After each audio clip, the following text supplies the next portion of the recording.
I knew something was wrong the moment I saw the sign on my chair, reserved for the one who pays. For a second, I thought it had to be a mistake, some misplaced card meant for a sponsor or a donor, not for a grandmother who had spent the last 18 years loving that boy with everything she had. But then I noticed the neat handwriting, the deliberate placement right at the center of my seat, and the way no one around me seemed surprised, and that was when I understood it wasn't a mistake at all, it was a message, and somehow, I was the only one who hadn't received it until now. I adjusted the card slightly, straightened it as if that would make it less insulting, and then I sat down anyway, smoothing the fabric of my pale blue dress over my knees, the same dress I had worn to my husband's retirement dinner 10 years ago, the one he said made me look just right, and I kept my smile in place because after a certain age, you learn that dignity often looks like silence. The graduation party was being held in a rented hall just outside the city, the kind with polished wooden floors and soft string lights hanging from the ceiling, the kind of place that looks warm and welcoming in photos, and I had paid for most of it without hesitation when Emily told me they wanted to make Ethan's day special, because of course I did. He was my grandson, my first grandchild, the boy I used to pick up from kindergarten, the one who would fall asleep on my shoulder during long car rides, the one who once told me I was his favorite person in the world, and I believed him.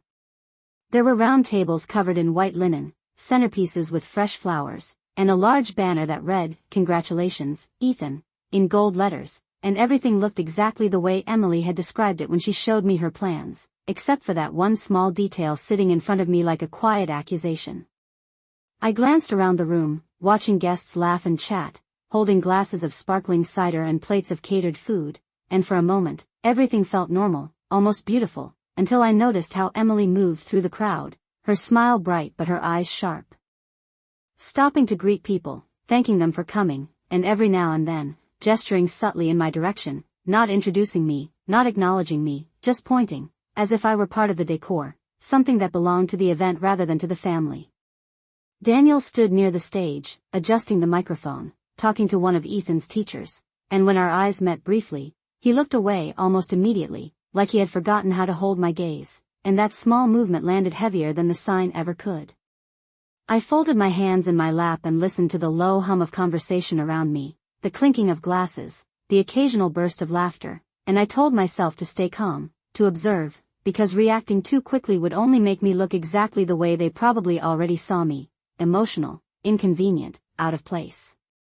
A server passed by and placed a glass of water in front of me, and I thanked him softly, noticing how he gave me a polite smile, the kind reserved for someone older, someone who doesn't quite belong to the center of things anymore, and I wondered if he had read the sign on my chair, if he had understood it the same way I did.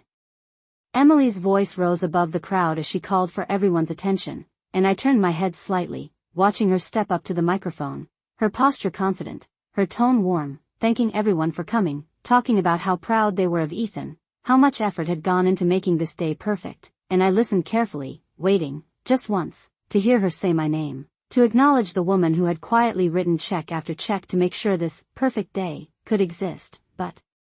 she didn't, not once, not even in passing, and when she finally lifted her glass and said, "We couldn't have done this without support," she paused just long enough to let the words settle before moving on, and that pause told me everything I needed to know. I took a slow breath, letting it out carefully, keeping my expression steady, because there is a certain kind of humiliation that doesn't come from loud insults or harsh words, but from being reduced to something useful, something convenient, something that can be acknowledged without ever being truly seen. I leaned back slightly in my chair, my fingers brushing against the edge of the sign again, and I realized that this wasn't about a joke or a misunderstanding, this was about positioning, about how I fit into this family now, and more importantly, how they believed I fit. A group of guests passed behind me, and I caught a fragment of conversation, Emily's voice again, softer this time, almost amused, "As long as she pays, she can sit anywhere," followed by a quiet laugh that wasn't meant for me to hear, but reached me anyway, clear and sharp, and I felt something inside me shift, not break, not collapse, just shift into a place that was colder, steadier, more precise. I didn't turn around, I didn't react, I simply sat there, letting the words settle into place alongside everything else I had been noticing for months, the subtle changes, the distance, the way decisions were made without me, the way conversations stopped when I entered a room, the way my role had quietly transformed from mother and grandmother into something else entirely. I looked at Ethan across the room, surrounded by his friends, laughing, proud, unaware of the currents moving beneath the surface of this celebration, and for a moment, I felt a familiar warmth, a reminder of why I had done all of this in the first place. But even that feeling was different now, layered with a kind of clarity I hadn't allowed myself before. I had spent years believing that love meant giving, that supporting my family meant ensuring their comfort, their success, their happiness, and I had done it willingly, without question. But sitting there with that sign in front of me, I realized that somewhere along the way, giving had turned into expectation, and expectation had turned into entitlement, and entitlement had erased me completely. I reached up and adjusted the sign one more time, aligning it perfectly with the edge of the table, as if I were setting something in order, and in a way, I was, because in that moment, I stopped seeing myself through their eyes and started seeing the situation for what it truly was, not a misunderstanding, not a moment of carelessness, but a pattern, a structure, something deliberate. I kept my smile, I nodded politely when someone greeted me, I clapped when Ethan's name was called to the stage, and I played my part exactly as expected, but inside, everything had already changed, quietly, completely, and as I sat there in that chair labeled for, the one who pays, I understood something they clearly did not, that they had built their comfort on a foundation they didn't control, and the moment I decided to step back from it, everything they took for granted would begin to shift, just like I had, silently, without warning, and by the time they noticed, it would already be too late. I stayed until the end of the party because leaving early would have meant admitting that I had been hurt, and I was not ready to give them that satisfaction, not yet, so I sat there, smiling when people spoke to me, nodding when Ethan opened his gifts, clapping at the right moments, all while quietly watching the room as if I were seeing it for the first time, not as a grandmother celebrating her grandson, but as an outsider studying a carefully staged performance where everyone knew their role except me, and the more I watched, the clearer it became that this had not started today. It had only revealed itself today in a way that could no longer be ignored. When the speeches ended and the music softened into something light and forgettable, guests began to gather their things, offering congratulations and hugs, and Emily moved gracefully from one group to another, thanking them again, always gracious, always polished, and I noticed how easily she accepted their compliments, how naturally she stepped into the role of the one who had made all of this happen, and no one questioned it, no one asked how it had been paid for, because appearances are often enough, and she had perfected hers.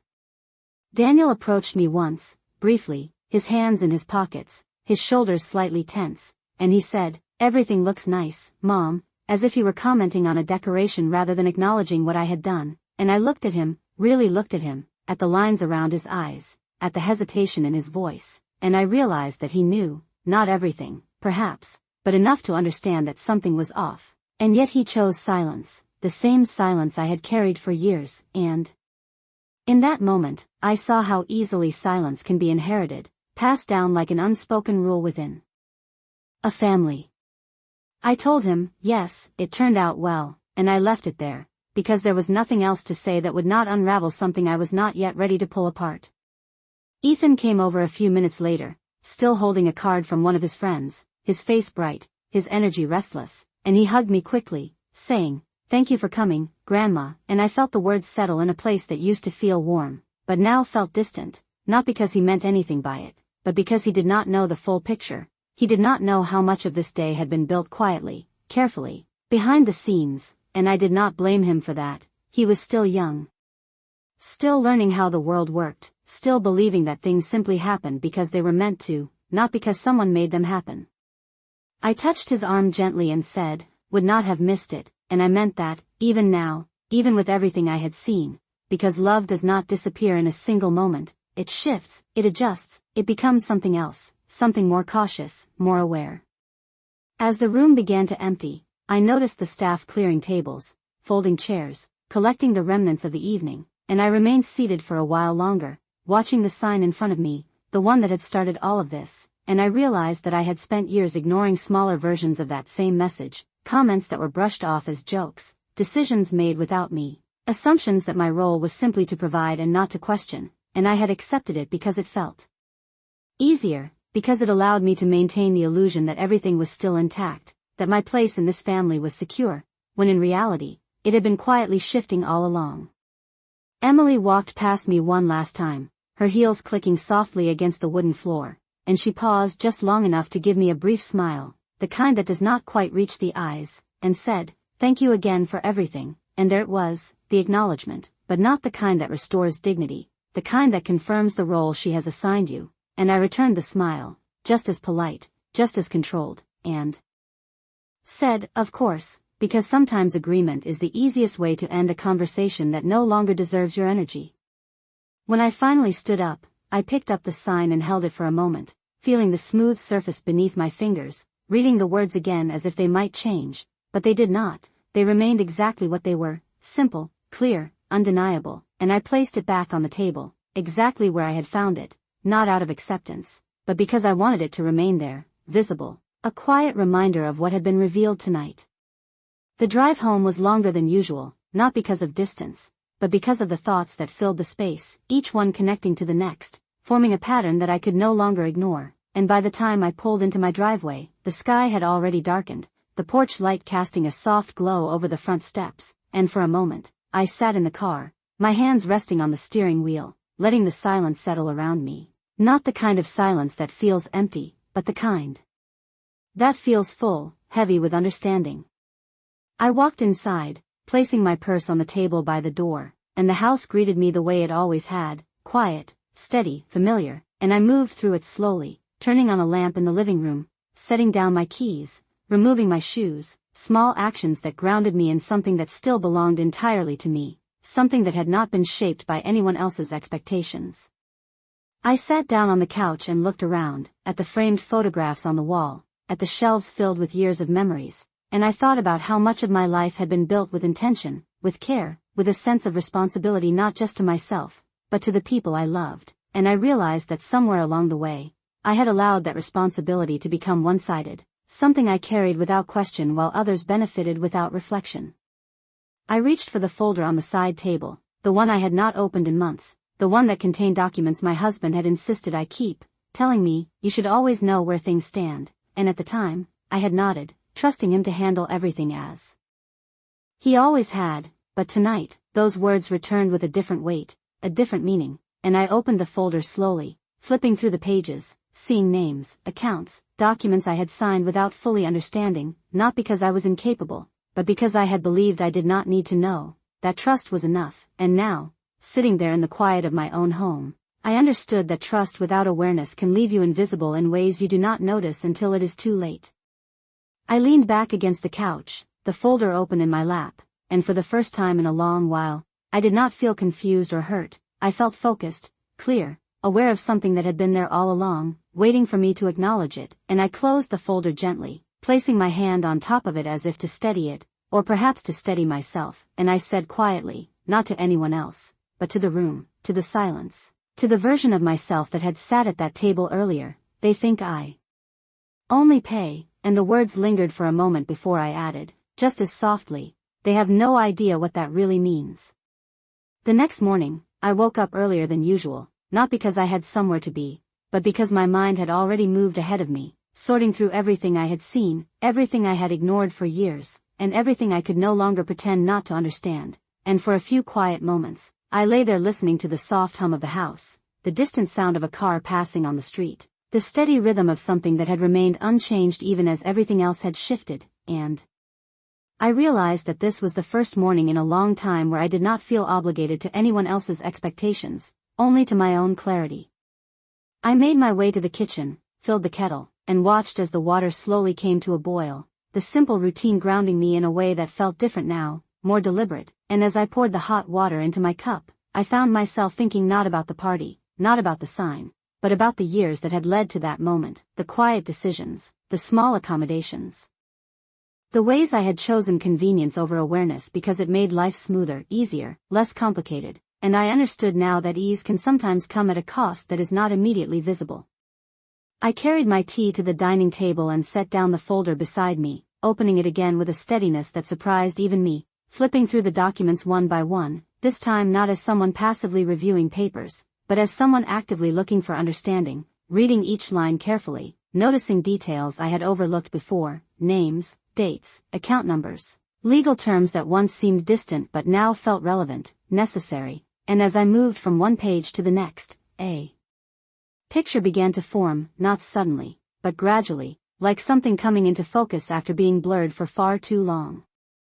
There were accounts in my name that I had never fully managed, investments that had been structured years ago, a trust my husband had set up with specific provisions that I had signed without questioning because I trusted him completely, and that trust had not been misplaced, not in him, but in my own decision to remain uninvolved. And now, sitting there with the morning light filtering through the window, I realized that what I had seen as protection had also created a distance between me and the reality of what I actually had control over. I reached for my reading glasses, adjusting them carefully, and leaned closer to the documents, tracing the lines with my finger as if to anchor the information in place. And the more I read, the more I understood that my role in this family had never been as limited as I had allowed it to become, that there were structures in place, decisions made long ago, that gave me far more authority than I had ever exercised. And that realization did not come with excitement or satisfaction, but with a quiet, steady awareness that things could be different if I chose for them to be. My phone sat on the table beside me, silent, and for a moment, I considered calling Daniel, asking him directly about what I had heard, about the way things had been handled, but I knew that conversation would lead nowhere productive, not because he would not respond, but because he would respond in the same way he always had, with hesitation, with avoidance, with a desire to keep things smooth rather than honest, and I was no longer interested in smooth. Instead, I reached for a different number, one I had not used in years, the contact information for the attorney who had helped my husband set everything up, a man named Richard Hayes who had always spoken to me with a level of respect that suggested he understood more about my situation than I did at the time. And as the phone rang, I felt a sense of purpose settle in, not rushed, not urgent, but clear. When he answered, his voice carried the same calm professionalism I remembered, and I introduced myself, explaining briefly that I wanted to review my accounts, my documents, everything that had been established, and there was a pause on the other end, not of confusion, but of recognition, as if he had been expecting this call at some point, even if he did not know when it would come. He suggested we meet that afternoon, and I agreed without hesitation, setting a time, confirming the address, and when I hung up, I felt something shift again, not dramatically, not visibly, but internally, a quiet alignment between what I knew and what I was about to do. The rest of the morning passed in small, deliberate actions, getting dressed, organizing the documents I would bring, moving through my home with a sense of intention that had been missing for longer than I cared to admit, and as I stepped outside, locking the door behind me, I paused for a moment on the front steps, looking out at the street, the familiar houses, the stillness of a weekday morning, and I realized that nothing around me had changed, but everything within me had. The drive to the office took about 20 minutes, a route I had traveled many times before. But this time, I noticed details I had previously overlooked, the way the light fell across the buildings, the quiet rhythm of traffic, the sense that life continued steadily regardless of the shifts happening within it, and by the time I pulled into the parking lot, I felt prepared, not in the sense that I knew exactly what I would find, but in the sense that I was ready to understand it fully. Richard greeted me at the door, his expression warm but measured, and he led me into his office, a space that felt both familiar and distant, lined with shelves of neatly organized files, a large desk positioned near the window, and as I took a seat across from him, placing the folder in front of me, I realized that this was not just a meeting about documents, it was a step into a part of my life I had allowed others to manage, and now, I was taking it back. He opened the folder, reviewing the contents with a practiced eye, occasionally nodding, occasionally making notes, and as he began to explain the structure of the accounts, the trust, the provisions that had been put in place, his words filled in the gaps I had not even known existed, clarifying not just what I had, but how it was protected, how it could be managed, and more importantly, how it could be controlled. And with each explanation, I felt the distance between my perception and reality close, replaced by something far more solid, far more grounded. I listened carefully, asking questions when I needed to, absorbing the information not as something abstract, but as something directly connected to the life I had been living, and when he finished outlining the key points, he looked at me for a moment, as if waiting to see how I would respond, and I simply nodded, because there was no need for immediate reaction, only for understanding. I closed the folder slowly, placing my hand on top of it just as I had the night before, and I realized that the sign on that chair had not just been an insult, it had been a revelation, a moment that forced me to see what had been hidden in plain sight, and as I sat there in that office, I understood that what came next would not be about reacting to what had happened, but about deciding what I was no longer willing to accept. And that decision, once made, would change everything, whether they were ready for it or not. Richard did not rush me after he finished speaking, and I appreciated that more than I expected, because it gave me space to sit with everything he had just explained, to let the information settle in a way that felt real rather than overwhelming. And as I looked down at the document spread neatly across his desk, I realized that what I had assumed for years was simple had never actually been simple at all. It had just been carefully managed, structured in a way that protected me without requiring my involvement, and now that I was involved, the structure revealed itself with a clarity that was impossible to ignore. He pointed to one section of the trust, explaining how certain assets were held, how access could be granted or restricted, how decisions could be made, and as he spoke, I followed along, tracing the lines with my eyes, understanding not just the words but the implications behind them, and for the first time, I saw the difference between having something and controlling it, between being associated with an asset and actually having authority over it, and that distinction settled into me with a quiet weight that felt both sobering and empowering at the same time. I asked him a few questions, simple ones at first, about timelines, about access, about what could be changed and what could not, and he answered each one with steady patience, never assuming I understood more than I did, but also never treating me as if I understood less, and that balance mattered, because it allowed me to step into this new awareness without feeling diminished by how long it had taken me to get here. When I asked him what would happen if I chose to make changes, to adjust access, to review how everything was being managed, he leaned back slightly in his chair, considering his response carefully before speaking, and he said, "You have more authority than you have been using, Margaret," in a tone that was not dramatic, not exaggerated, just factual, and that simplicity made it more powerful than anything else he could have said.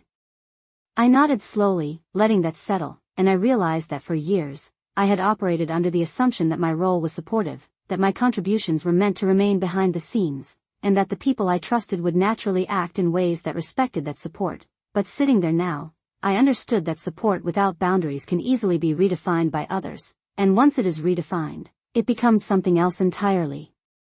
He asked me if there had been a specific reason I wanted to review everything now, and for a moment, I considered telling him about the sign, about the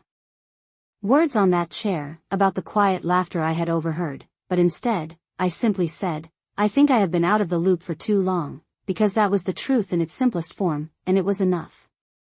He gave a small nod, as if that answer confirmed something he had already suspected, and then he began outlining the practical steps I could take, not drastic changes, not sudden actions, but measured ones, reviewing account access, adjusting permissions, ensuring that communication flowed through the right channels, and as he spoke, I found myself thinking not about confrontation, not about retaliation, but about alignment, about bringing my reality back into alignment with what had always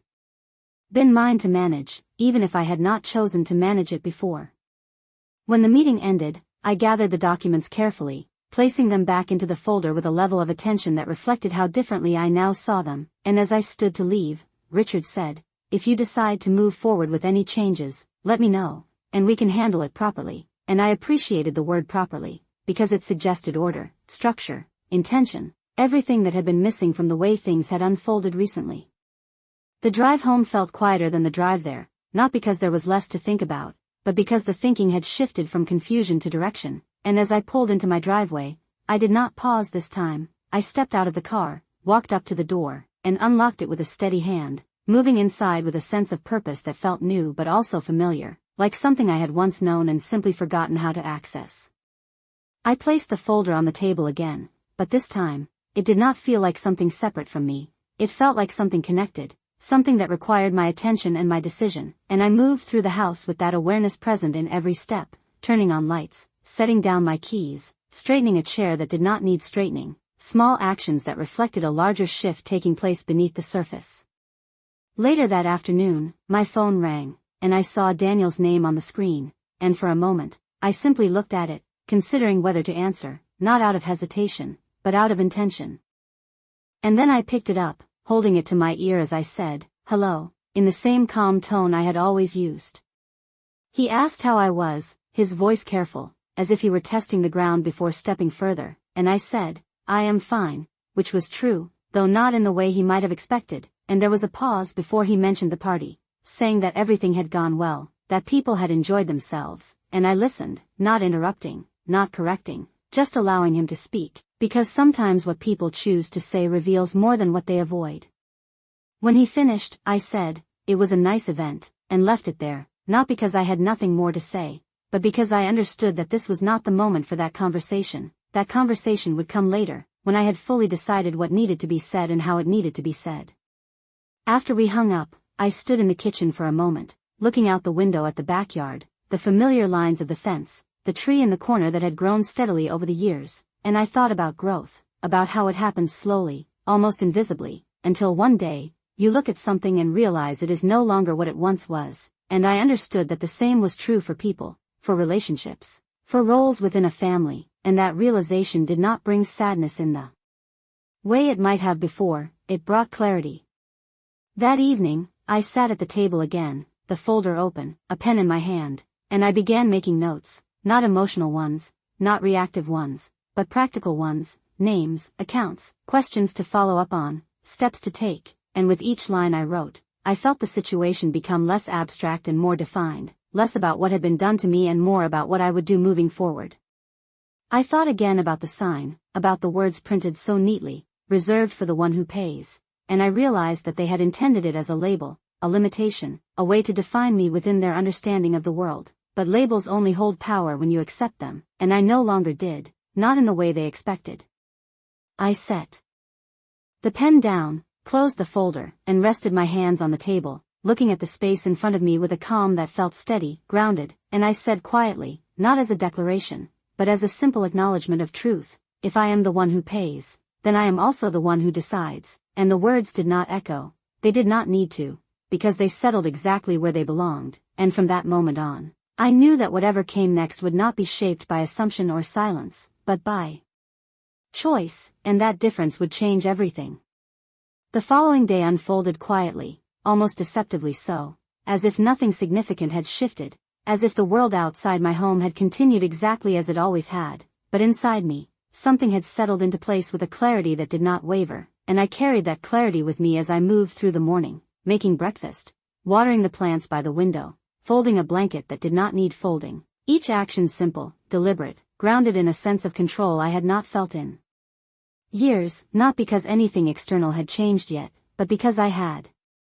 Around mid-morning, I sat down at the dining table again, the folder open in front of me, my notes from the previous evening neatly arranged, and I began making calls, not emotional ones, not reactive ones, but precise, measured conversations that followed a structure, starting with the bank, confirming account details, verifying access points, asking questions I had never thought to ask before, and each answer I received added another layer of understanding, another piece of the structure that had existed quietly beneath my life for so long. The woman on the phone was polite, professional, and as I identified myself and provided the necessary information, I noticed a subtle shift in her tone, a recognition of the authority attached to my name, and that recognition did not inflate me, it grounded me. It reminded me that what I had been treated as socially did not reflect what I actually held legally, and that difference mattered more than I had ever allowed myself to acknowledge. After the call ended, I wrote down the key points, organizing them in a way that made sense, not just for reference, but for action, and I realized that I was no longer reacting to what had happened at the party. I was preparing for what would come next, and that preparation brought a calm that felt almost unfamiliar, like stepping into a role I had always been meant to occupy but had chosen not to. Later that afternoon, Emily called, and I saw her name appear on the screen with a familiarity that now carried a different weight, and I answered after a brief pause, my voice steady as I said hello, listening as she spoke in her usual tone, light, pleasant, thanking me again for the party, mentioning how much everyone had enjoyed it, how people had been talking about it even after they left, and I could hear the satisfaction in her voice, the quiet confidence of someone who believed everything had gone exactly as planned, and I let her speak without interruption, not because I agreed, but because I understood that what she revealed in those moments was more valuable than anything I could confront directly. When she finished, I responded simply, "I am glad it turned out the way you wanted," and there was a brief pause on the other end, a small shift in the rhythm of the conversation, as if my choice of words had not aligned perfectly with her expectations, and she recovered quickly, moving on to other topics, casual ones, asking about how I was feeling, whether I had rested after the party, maintaining the surface of a normal interaction, and I matched that surface, answering calmly, offering nothing more than what was necessary, because I had learned that not every truth needs to be spoken immediately. Some are more effective when they are allowed to unfold in their own time. After we ended the call, I sat there for a moment, the phone still in my hand, and I reflected on how easily these conversations had once guided my perception of reality, how a pleasant tone, a polite word, could smooth over inconsistencies, could make me question my own observations, and I understood now that clarity does not come from what is said, it comes from what is consistently done, from patterns that repeat quietly until they can no longer be dismissed.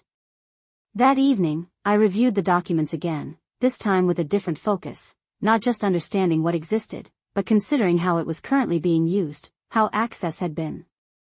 structured, who had visibility, who had influence, and I saw areas where adjustments could be made, not drastic ones, not disruptive ones, but intentional ones that would bring the structure back into alignment with its original purpose. And as I traced those possibilities, I felt a sense of direction strengthen, not driven by anger, not fueled by the need to prove anything, but guided by the simple understanding that I had allowed something to drift out of place, and now I was choosing to correct it. I thought about Daniel, about the way he had looked at me at the party, the brief glance, the quick avoidance, and I recognized that his role in all of this was not as simple as I might have once believed, that he was both participant and observer, both aware and unwilling to fully engage, and that complexity did not excuse his silence, but it explained it, an understanding that allowed me to approach what came next with a level of precision that emotion alone could not provide. I did not call him again that night, I did not bring up the sign, the comment, the pattern I had begun to see, because I knew that conversation would come at a time of my choosing, not out of reaction, but out of intention, and until then, I would continue to gather, to adjust, to align. Before going to bed, I placed the folder back on the table, not tucked away, not hidden, but visible, a quiet reminder of the shift that had begun, and as I turned off the lights and moved through the house, I noticed how the space felt different, not because anything had physically changed, but because my relationship to it had. It was no longer just a place I lived in, it was a place I controlled, a foundation that was entirely mine, and that realization extended beyond the walls, beyond the routine, into every aspect of what I had built over the years. As I lay down that night, I did not replay the events of the party the way I might have before, I did not dwell on the words, the sign, the laughter, because those had already served their purpose, they had revealed what needed to be seen, and now my focus had shifted to what needed to be done, and that shift brought a sense of calm that was steady, unshaken by the memory of what had happened.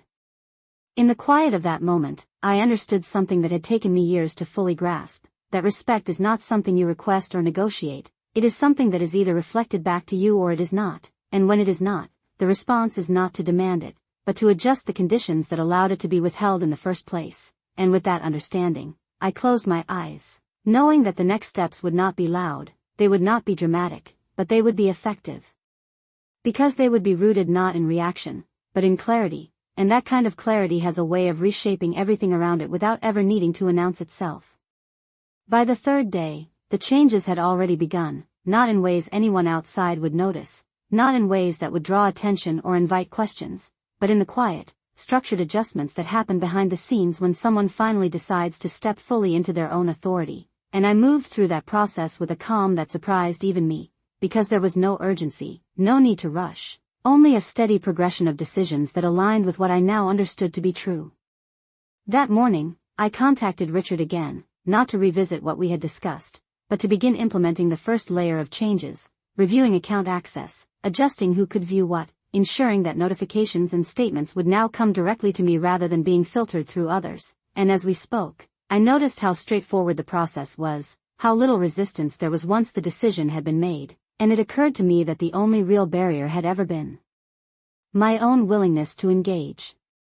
After the call, I followed up with the bank, confirming the updates, verifying that the adjustments had been applied correctly, and each confirmation felt less like a victory and more like a correction, a return to something that had always been mine but had been handled as if it belonged elsewhere.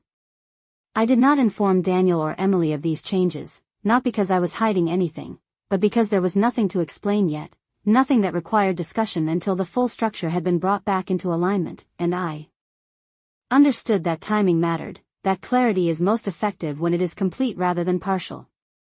The rest of the day passed with a quiet rhythm, small tasks, brief calls, moments of reflection that no longer carried confusion, only observation, and as I moved through it, I found myself thinking less about what had happened at the party and more about the patterns that had led there, the subtle ways in which roles had been redefined over time, how decisions had gradually shifted away from me without ever being explicitly taken, and how easily I had allowed that shift because it appeared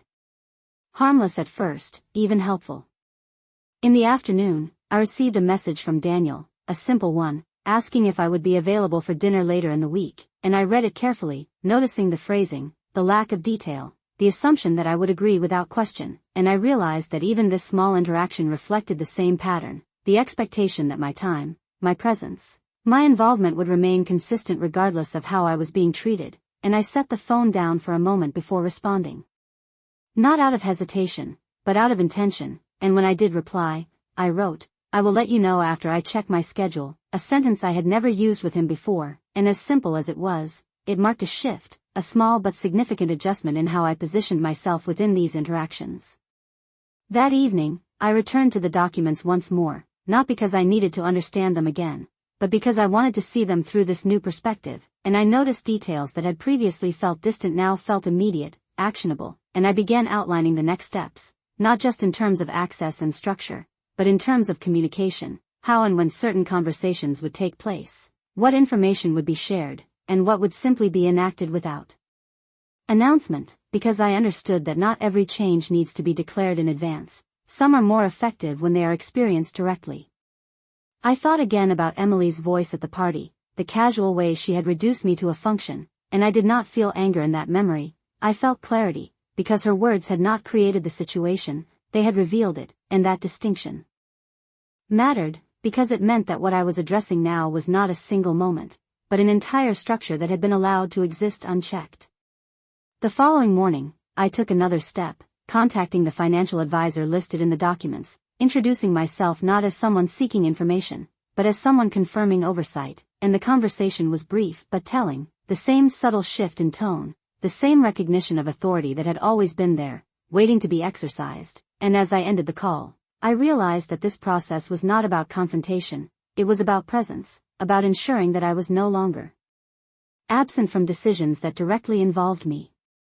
Later that day, Emily called again, her voice carrying the same lightness, the same ease, asking about the dinner Daniel had mentioned, suggesting a time, a place, speaking as if everything remained unchanged, and I listened, allowing her to outline the plan, and then I responded calmly, "That time may not work for me, I will confirm tomorrow," and there was a pause, longer this time, a subtle shift that suggested she was not accustomed to that kind of response from me, and I recognized that moment for what it was, not resistance, but recalibration, the beginning of an adjustment she had not anticipated. After the call ended, I stood by the window for a while, looking out at the backyard, the same tree, the same fence, the same quiet stillness, and I thought about how change often begins in ways that are almost invisible, not loud, not dramatic, but precise, intentional, and I understood that what I was doing now was not just correcting a misunderstanding, it was redefining a dynamic that had been allowed to form without my full awareness. That night, as I prepared for bed, I did not feel the weight of what I had set in motion, I felt the steadiness of it, the sense that each step was connected to the next, that there was a direction forming, and that direction did not require urgency, it required consistency, and I had that now, fully, completely. As I turned off the light and lay down, I thought once more about the sign, about the words that had been placed so deliberately in front of me, and I realized that they had intended it as a boundary, a definition of my role, but in revealing it so clearly, they had also given me the opportunity to redefine it entirely, and that opportunity, once recognized, could not be undone, only acted upon, and I closed my eyes with the understanding that by the time we sat down for that dinner, the foundation they believed they stood on would no longer be the same, not because I had taken anything away, but because I had finally chosen to stand on it myself. The invitation for dinner came through the next morning as a confirmation rather than a question, a short message from Emily with the time and location already decided, a restaurant they liked downtown, one of those places with dim lighting and carefully arranged tables, the kind of setting where conversations are expected to remain pleasant, controlled, and I read it once, then again, noticing the assumption built into it, the expectation that I would simply arrive as I always had, ready to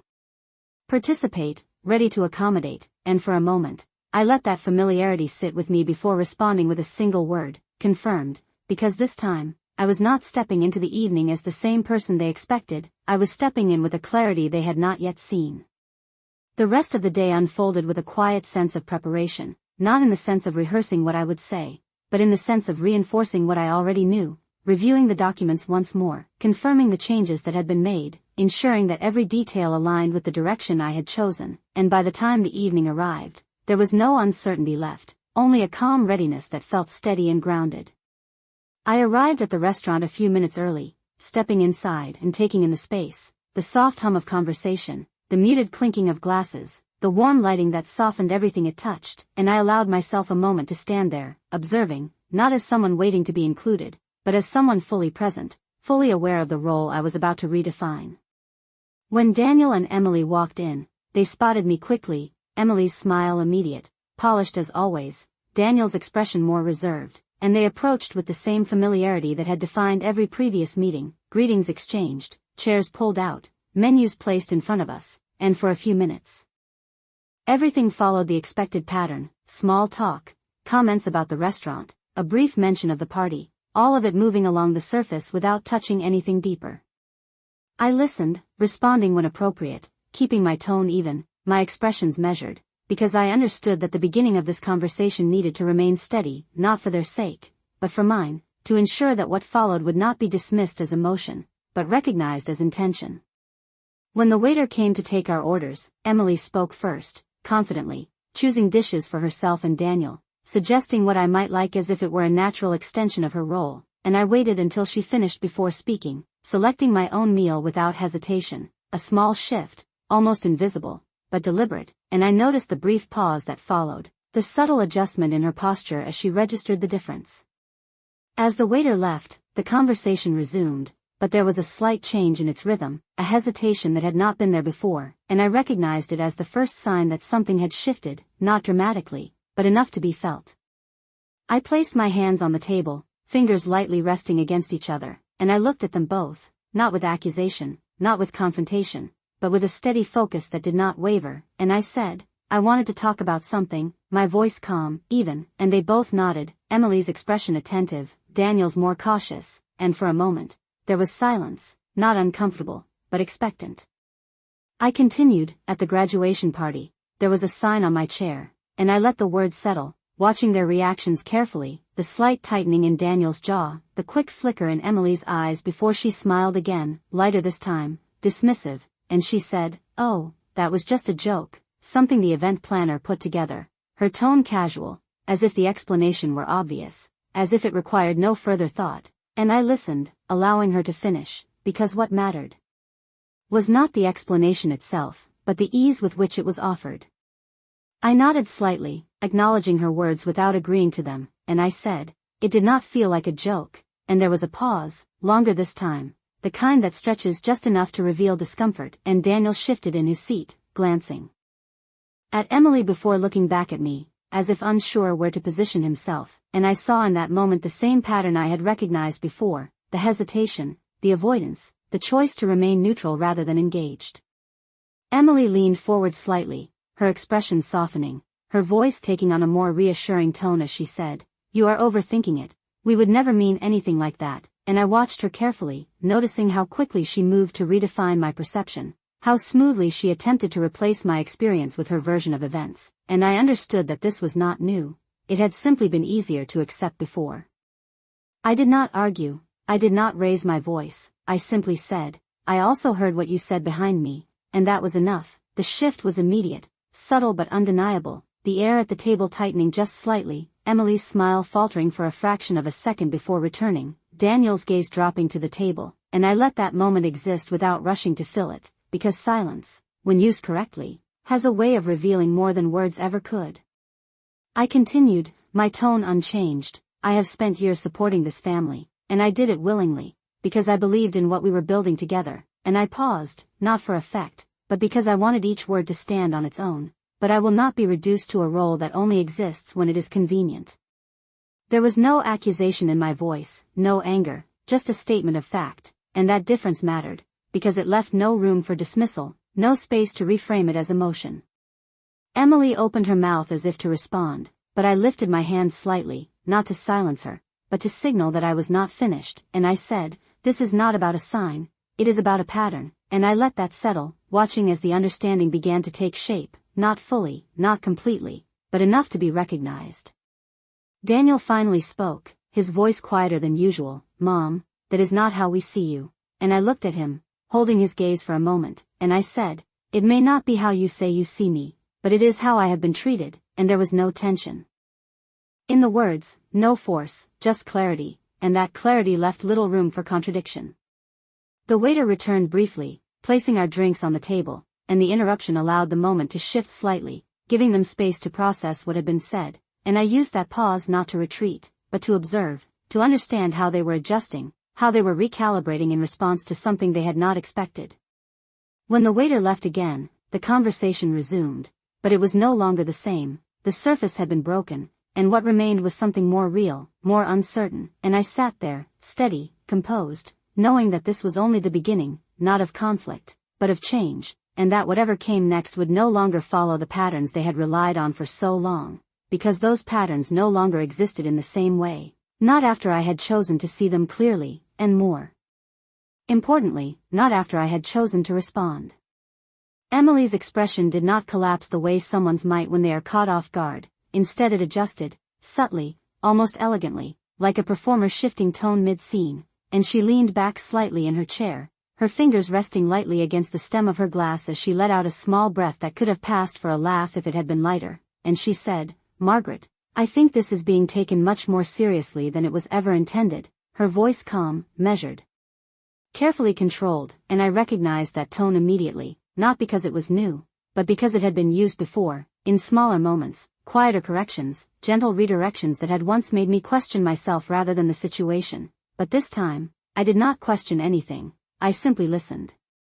Daniel shifted again beside her, his hand moving to the edge of the table, fingers tapping once, then stilling, and I could see the tension in him, the conflict between wanting to smooth things over and knowing that something had already been said that could not be undone, and I understood that he was waiting, not just for Emily to respond, but for the moment to pass, for the conversation to return to something easier, something familiar, but I was no longer interested in easy.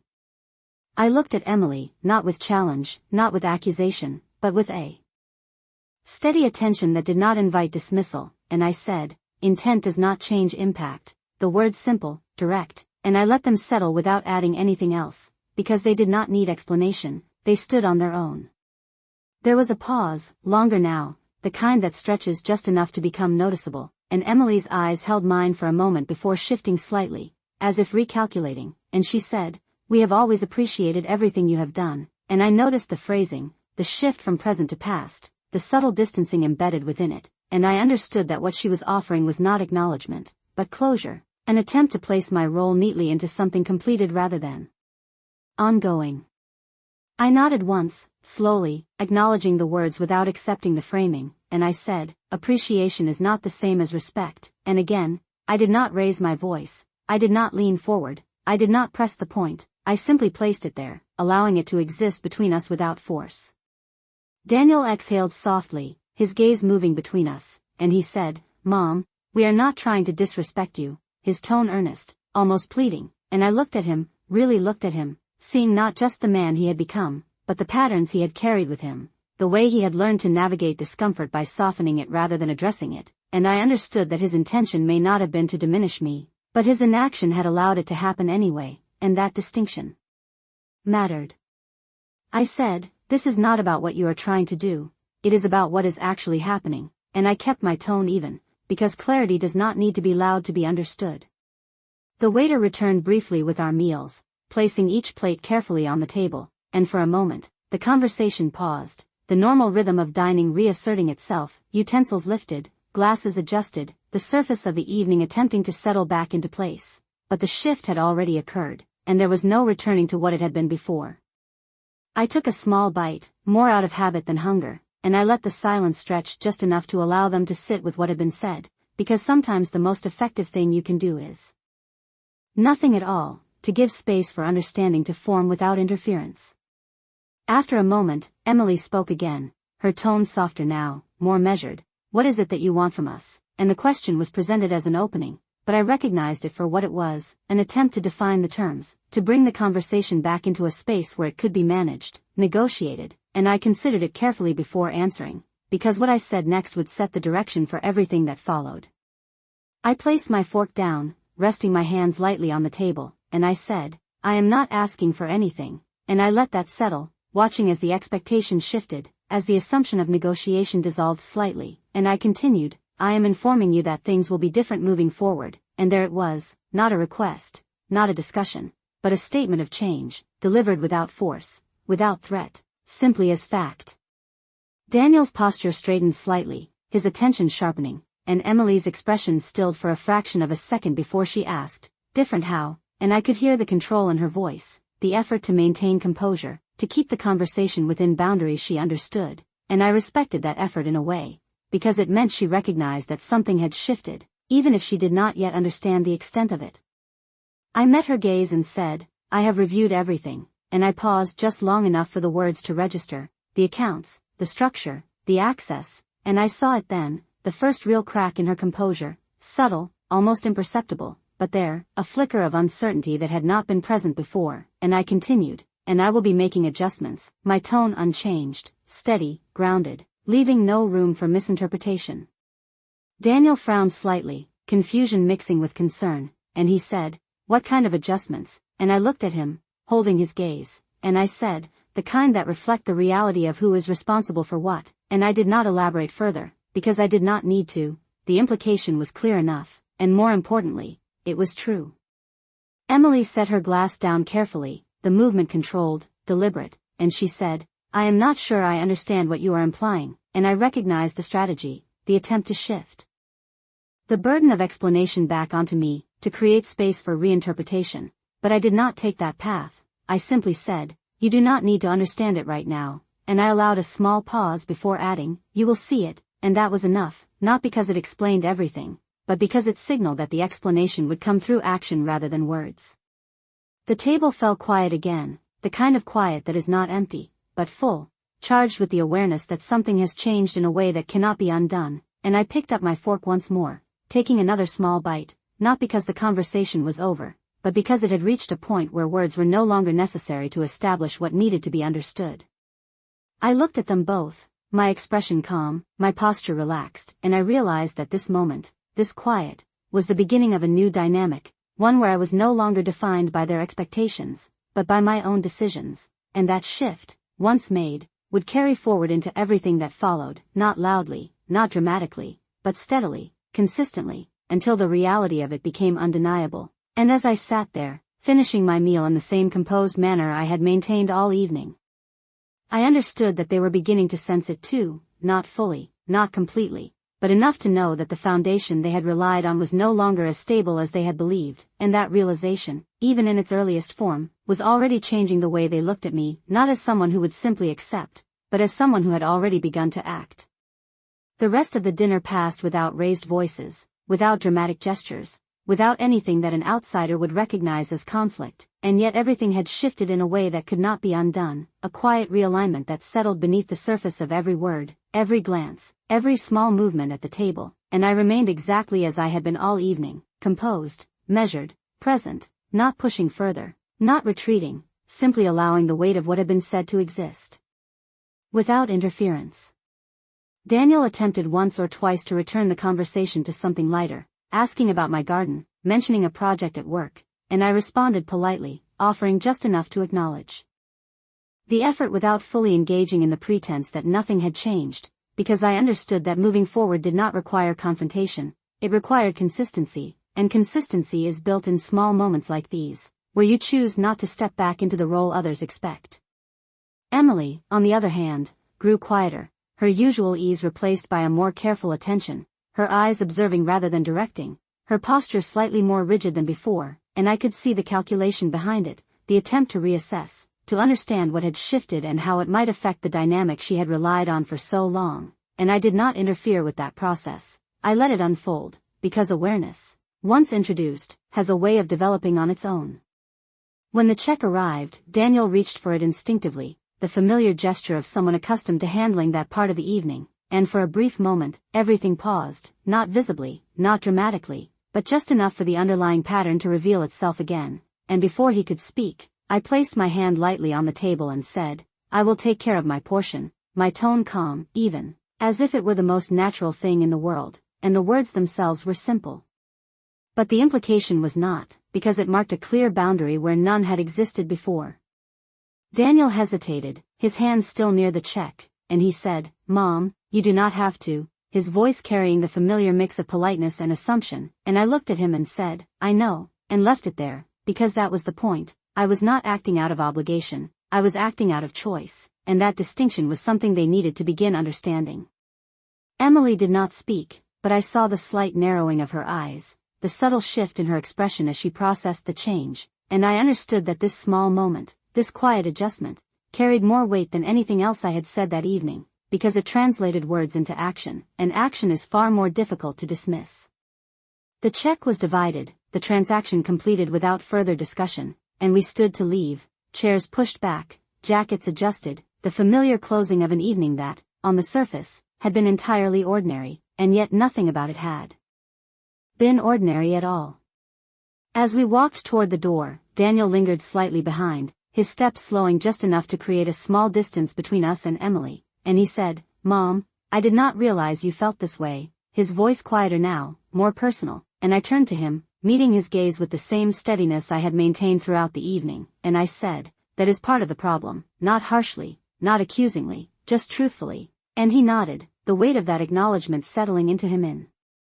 a way that did not require further explanation.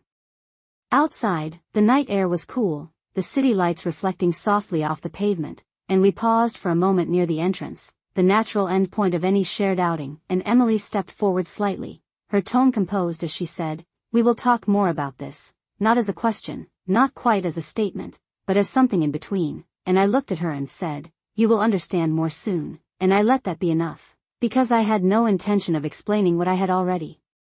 set in motion.